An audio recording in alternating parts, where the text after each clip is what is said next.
posição de autoridade que elas não têm, porque ninguém tem autoridade de colocar a sua palavra acima da palavra de Deus. Ninguém tem autoridade de apontar que algo é pecaminoso se a palavra de Deus não aponta como tal.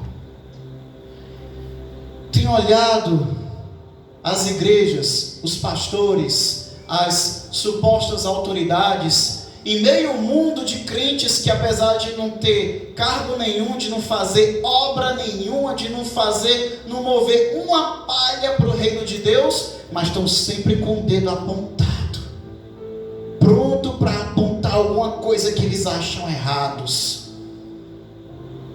Não tem coragem de visitar uma vida que carece de ouvir a palavra de Deus, mas não pode ver uma irmã de calça jeans que já está apontando o dedo. Não pode ver um irmão jogando bola que já está apontando o dedo. Se viu uma foto do irmão na academia, na rede social, já está apontando o dedo.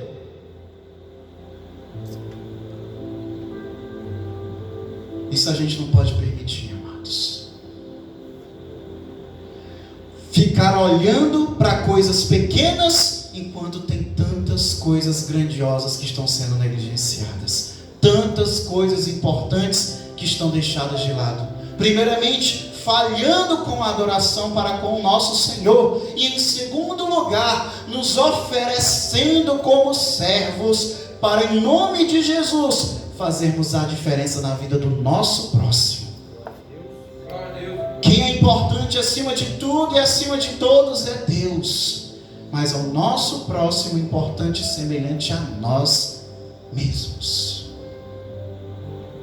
Temos negligenciado a nossa adoração a Deus e negligenciado o nosso serviço e o nosso amor e a nossa caridade, a nossa doação para com o nosso próximo, para com o nosso irmão.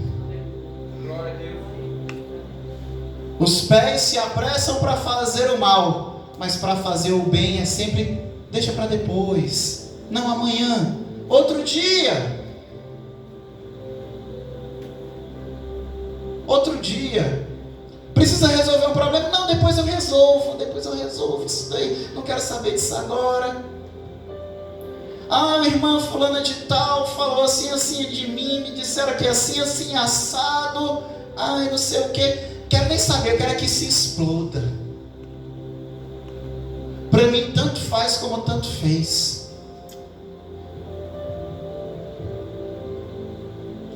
De repente, nós que éramos para viver o amor, vivemos a indiferença.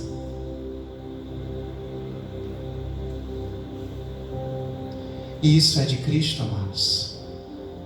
Já imaginou se Cristo fosse indiferente para conosco? Toda vida que eu leio o Evangelho, especialmente os momentos em que o Senhor Jesus age além do milagre, mas age com a misericórdia, e o maior dos milagres, que é o milagre da cruz,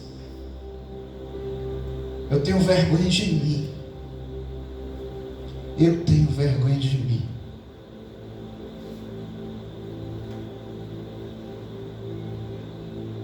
Como pode, amados, cristãos que creem em Jesus como Filho de Deus, que tem a plena ciência de que Ele ofereceu a sua própria vida para pagar o preço dos nossos erros, dos nossos pecados, e ainda assim pessoas que têm esse conhecimento, que têm essa consciência, não conseguem amar ao próximo. Mas eu falo amar verdadeiramente, amados. Eu não falo amar de dizer, diga aí para o irmão do seu lado, Jesus te ama e eu também. Não, não fala disso não, amado. Eu falo de quando o irmão precisar de você, você dizer, eis-me aqui, o que você precisa. Vamos orar junto, vamos ler a Bíblia junto, vamos louvar junto, vamos para a igreja junto. É amar de verdade. É no momento que, quando a amizade está tudo bem, é uma beleza. Mas no momento em que o inimigo se introduz no meio de uma amizade e faz um rebuliço no meio daquela amizade, o amor de Deus fala mais alto naquele meio e o inimigo cai por terra. Mas a maioria dos casos, amados, o inimigo sai vitorioso, porque ele tem conseguido, amado, destruir amizades, destruir famílias, colocar por terra obras inteiras, por causa de falta de unidade, de harmonia, a qual o Salmo fala: ó quão bom é que os irmãos vivam em harmonia. É como o óleo da unção sobre a testa de Arão, que desce até a sua barba. O óleo da unção. Unidade, harmonia é unção no meio de nós, porque o Espírito Santo só habita onde há unidade. Onde há unidade. E tendo dito isso, vamos à palavra, amados. Mateus capítulo 15, versículo 10. Só para destacar os dois principais objetivos dessa mensagem, mais uma vez, se não ficou claro, é falar acerca de doutrina, o que é bíblico e o que é convenção, o que devemos viver, amém? E em segundo lugar, falar sobre unidade, amém, amados? Mateus capítulo 15, versículo 10. Vamos ler até o versículo 20. E tendo convocado a multidão, lhes disse: ouvi e entendei. Não é o que entra pela boca que contamina o homem, mas o que sai da boca. Isto sim contamina o homem. Então, aproximando-se dele, os discípulos disseram: sabes que os fariseus, ouvindo a tua palavra, se escandalizaram? Ele, porém, respondeu: toda planta que meu Pai Celestial não plantou será arrancada. Deixai-os, são cegos, guias de cegos. Ora, se um cego guiar outro cego, cairão ambos no barranco. Então lhe disse Pedro: explicai-nos a parábola. Jesus, porém, disse: também vós não entendeis ainda? Não compreendeis que tudo que entra pela boca desce para o ventre e depois é lançado em lugar escuro? Mas o que sai da boca vem do coração. E é isso que contamina o homem, porque o coração procede maus desígnios, homicídios, adultérios, prostituição, furtos, falsos testemunhos, blasfêmias. São estas coisas que contaminam o homem, mas o comer sem lavar as mãos não o contamina. Podemos sentar, amados. Você leu com atenção? Ou ouviu com atenção a leitura? Glória a Deus. Quem está atento à palavra de Deus glorifica o Senhor? Pois fala para o teu irmão do teu lado: se liga na palavra. Se liga. Amado, talvez hoje você não vai ouvir profecia aqui do pastor Tiago. Talvez hoje você não vai ouvir aqui que você vai fazer uma viagem para o exterior, ganhar um carro novo ou um emprego melhor. Talvez você não vá ouvir aqui que o varão que Deus separou para ti, tá, semana que vem você vai conhecer, ou a mulher de Deus amanhã Deus vai te entregar. Mas você vai ouvir aqui verdade, palavra, doutrina, alimento para o espírito. Não são palavras vazias, não são demagogias para arrancar aplausos e admiração da igreja, mas é para conversão do povo de Deus, para despertamento. E um povo convertido, e um povo desperto, e um povo fiel, esse Deus abençoa. Amém? Aqui, antes desse trecho que nós lemos, os fariseus tinham apontado o dedo e dito para Jesus, criticando os discípulos de Jesus, dizendo: como pode? Eles não seguem a tradição de lavar as mãos antes de comer. Que absurdo é esse?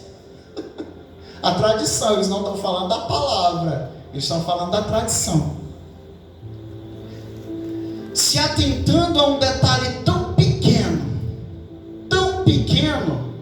e se utilizando de um detalhe tão pequeno para atacar, para julgar, para condenar, usando-se de um detalhe tão pequeno.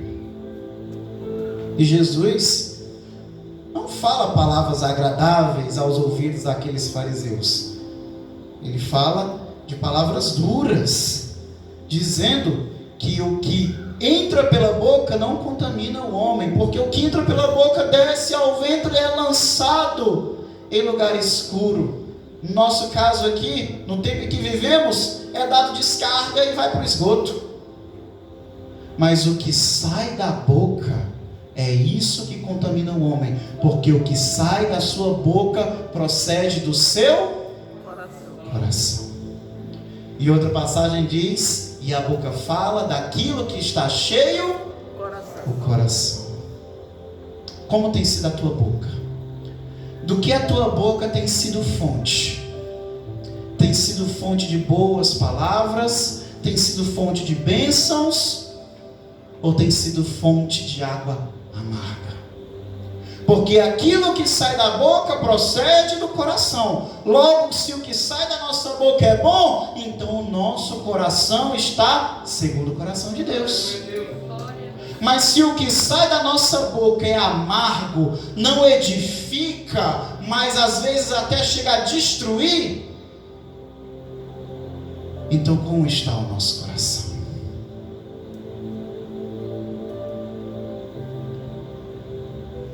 Não é uma palavra para glorificar a Deus, é uma palavra para pensar, para refletir, para se examinar.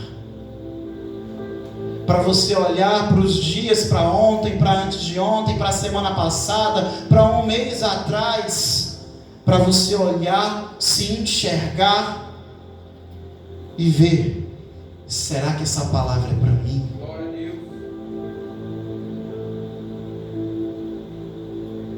Para alguém deve ser, senão Deus não tinha permitido trazê-la aqui hoje. Mas se essa palavra é para mim, ou para qualquer um de vocês, amados, glorificar a Deus, porque Deus está dando a oportunidade de se transformar, de se renovar, de não nos conformarmos com esse século, mas renovarmos a nossa mente pela palavra de Deus, para que experimentemos qual seja a boa, perfeita e agradável vontade de Deus. Assim como fala também a palavra, em Romanos. Amados, esses fariseus se utilizando de coisas pequenas para apontar e julgar os discípulos do Senhor. E quantas vezes hoje igrejas, autoridades religiosas, irmãos, quantas vezes não se utilizam de coisas tão pequenas para nos apontar, para nos julgar, seja a nós ou seja a quem conhecemos? Porque praticamente todos os dias chega aos meus ouvidos que um irmão da igreja tal disse assim, assim, assim, que eu não posso isso, que eu não posso aquilo, eu não posso me batizar, eu não posso tomar ceia, eu não posso louvar, eu não posso ler a Bíblia, eu não posso fazer isso, eu não posso evangelizar. Me revolta essas coisas. As pessoas exercendo autoridade sobre as outras sem ter o mínimo conhecimento do que a palavra fala. E espalhando convenções como se fosse doutrina. Toda igreja, amados, vai ter, além da doutrina, vai ter uma coisa chamada usos e costumes. Usos e costumes não é doutrina.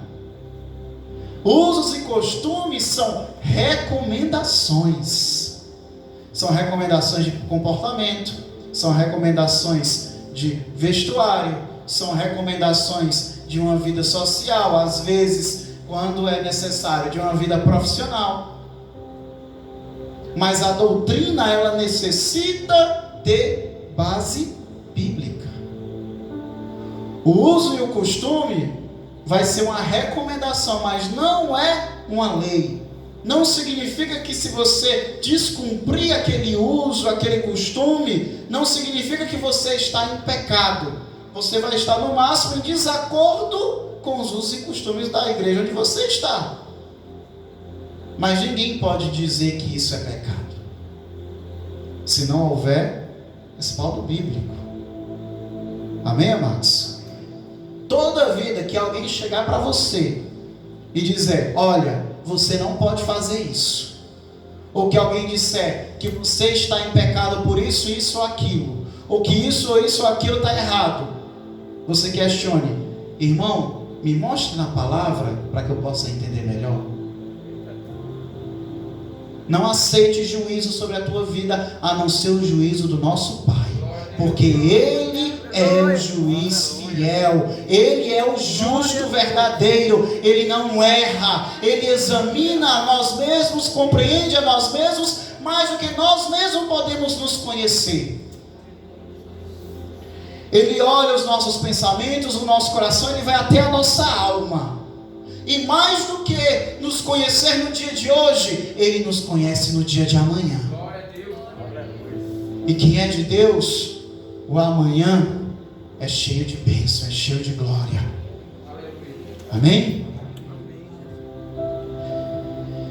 Então, amados, não vamos nos atentar a coisas pequenas, mas vamos dar atenção verdadeiramente ao que importa. Em primeiro lugar a Deus e em segundo lugar ao nosso irmão, especialmente aquele que mais precisa, o que está contristado, o que está afastado, o que está passando prova, o que está sendo esquecido pela sua própria família, que não está conseguindo caminhar com suas próprias pernas. Seja você a muleta do coxo até que ele tenha força de caminhar sozinho. Glória a Deus. Quando eu falo do coxo, eu falo do coxo espiritual, porque tem muitas pessoas que estão sem forças de sair da sua casa para buscar a Deus. Tem pessoas que têm uma força tremenda para realizar trabalhos seculares, trabalho do dia a dia, mas para realizar qualquer coisa para Deus, sempre é uma luta muito grande, uma tribulação muito grande. Geralmente isso acontece quando a obra de Deus na vida dela é grandiosa, mas o inimigo se levanta de todas as formas para que essa obra não se realize. Oh, glória a Deus! Oh, glória a Deus!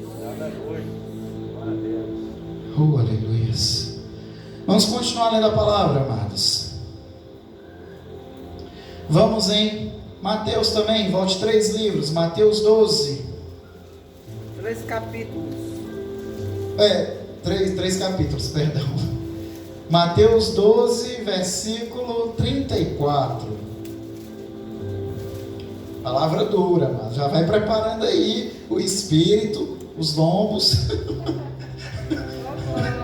Lá vem, não sou eu não, é Jesus. É Jesus.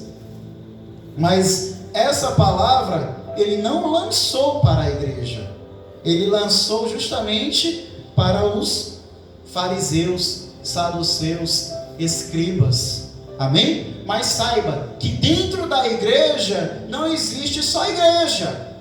No nosso meio existe o joio e existe o trigo. Como a pastora, já desde que terminou a quarentena, a pastora tem falado do joio e do trigo, que o joio não tem semente, para nada presta, como a palavra fala, a não ser lançado fora para queimar.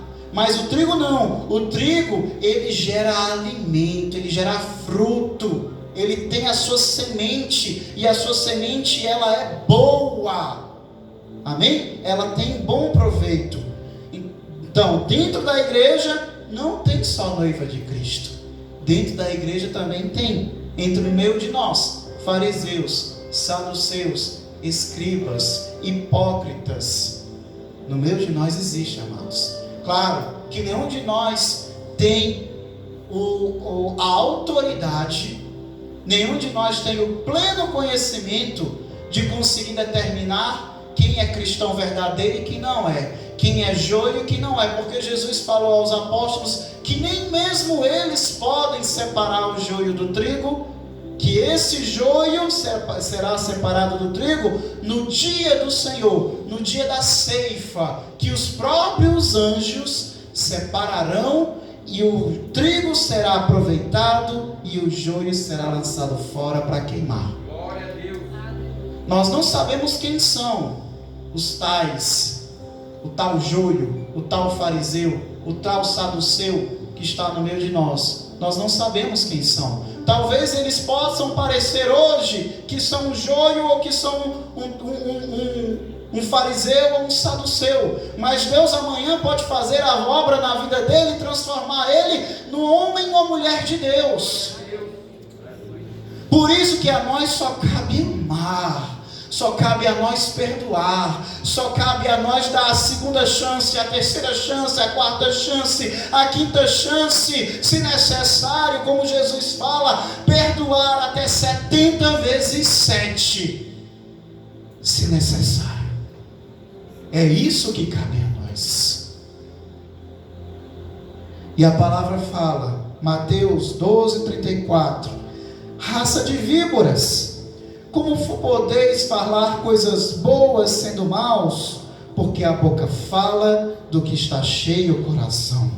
O homem bom tira do tesouro bom coisas boas, mas o homem mau do mau tesouro tira coisas más. Digo-vos que de toda palavra frívola que proferirem os homens dela darão conta no dia do juízo, porque pelas tuas palavras serás justificado, e pelas tuas palavras serás condenado.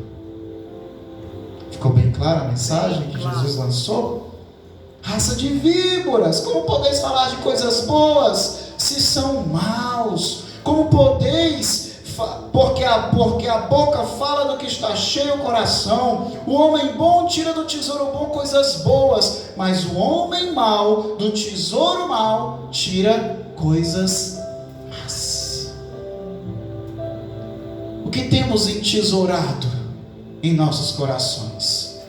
O que temos guardado em nossos pensamentos? São coisas boas ou são coisas más? Porque só podemos tirar aquilo que guardamos. Se guardamos o que é bom, desse bom tesouro tiraremos coisas boas, boas obras, boas palavras, edificação, restauração, amor, unidade, harmonia.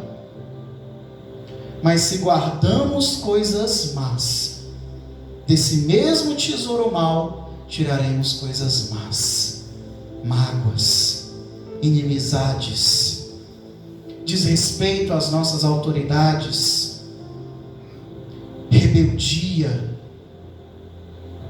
fofoca, mentira, julgamento.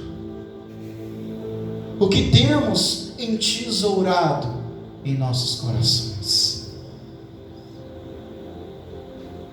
Não é fácil, amados, só guardar coisas boas, porque todos os dias, como tem o dizer popular, né? Todos os dias precisamos matar um leão, todos os dias precisamos derrubar um gigante, e muitas vezes o leão que se levanta contra as nossas vidas, e o inimigo que se levanta contra as nossas vidas, são pessoas, às vezes da família, às vezes do trabalho, às vezes no meio das amizades, às vezes um vizinho incômodo que bota o som alto enquanto a gente quer louvar a Deus e ler a palavra. Às vezes é da nossa própria casa, da nossa própria família. Às vezes não é fácil guardar coisas boas de quem só nos decepciona, de quem só nos entristece. Não é fácil. Mas quem é cristão aqui? Glória a Deus. O que é que Jesus podia guardar de nós baseado no que fazemos, se somos pecadores? Mas ainda assim, a palavra de Deus fala que Deus só tem sobre nós pensamentos bons. Mesmo sendo pecadores, amados, mesmo errando, mesmo sendo omissos quando devemos nos oferecer por completo a Ele, nós oferecemos só o que sobra. O que sobra do meu tempo, o que sobra da minha saúde, o que sobra do meu ânimo.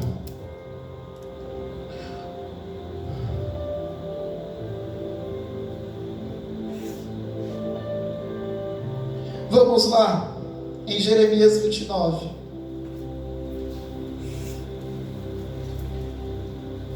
Abra lá em Jeremias 29, amados. Vou só ler mais uma vez. Digo-vos que de toda palavra frívola que proferirem os homens dela darão conta no dia do juízo.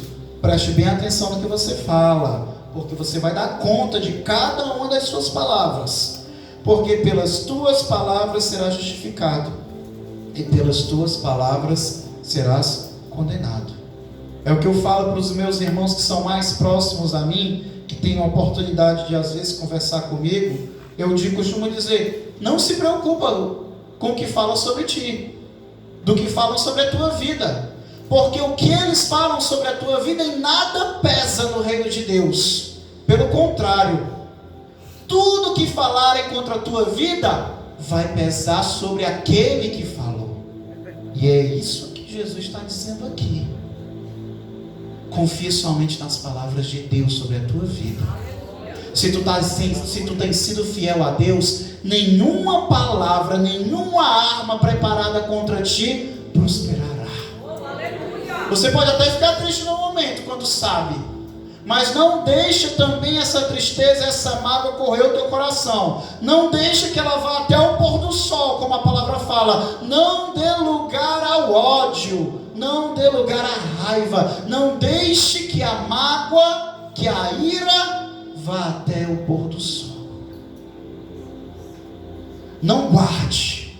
Você tem direito de se entristecer, de se revoltar por um momento, mas logo em seguida se pegar no Senhor e saber que Ele tem palavras de bênção para ti. Vamos lá em Jeremias 29.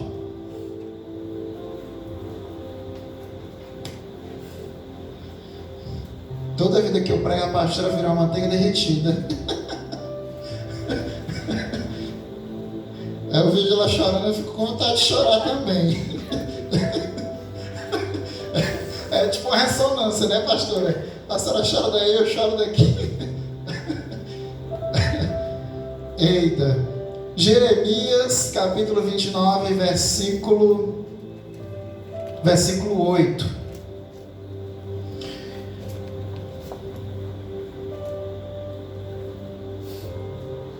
Vamos ler o 10, que eu quero emendar no que foi dito anteriormente. Jeremias 29, 10. Assim diz o Senhor: logo que se cumprirem para a Babilônia 70 anos, atentarei para vós outros e cumprirei para convosco a minha boa palavra, tornando-vos a trazer-vos para este lugar. Eu é que sei que pensamentos tenho a vosso respeito, diz o Senhor, pensamentos de paz e não de mal, para vos dar o fim que desejais. Então me invocareis, passareis a orar a mim e eu vos ouvirei. Buscar-me-eis e me achareis, quando me buscardes de todo o vosso coração.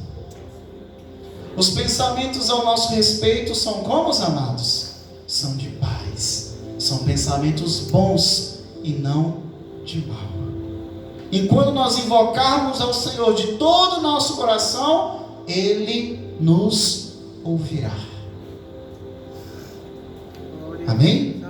Mas o que eu ia ler também no versículo 8 e 9 é o que está escrito: porque assim diz o Senhor dos Exércitos, o Deus de Israel: não vos engane os vossos profetas que estão no meio de vós, nem os vossos adivinhos, nem dei ouvidos aos vossos sonhadores, que sempre sonham segundo o vosso desejo, porque falsamente vos profetizam eles em meu nome, eu não os enviei, diz o Senhor.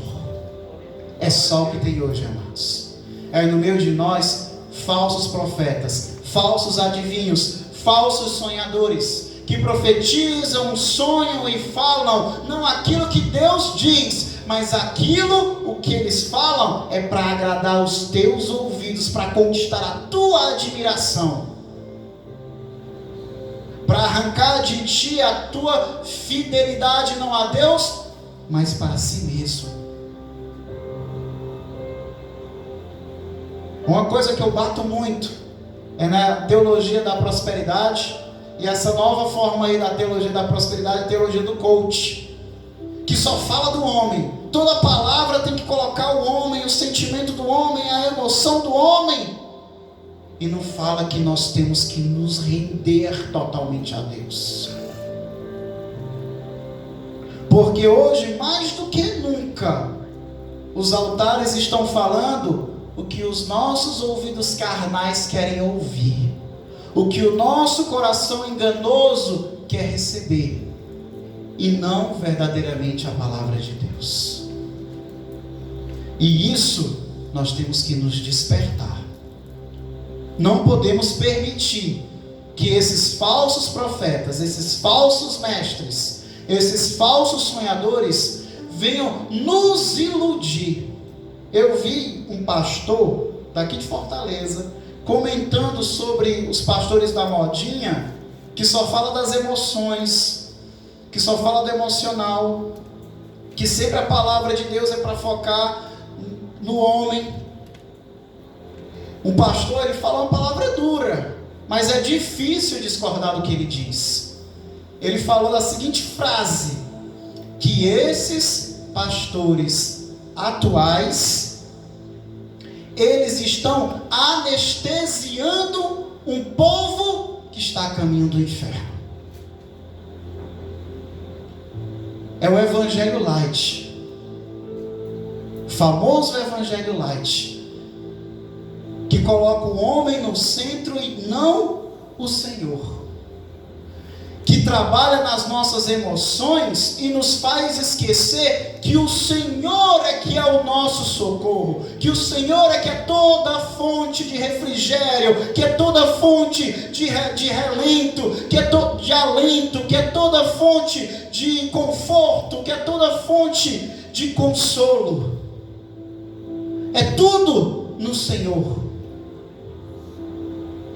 E isso não nos exime de passar pelas lutas, estarmos buscando ao Senhor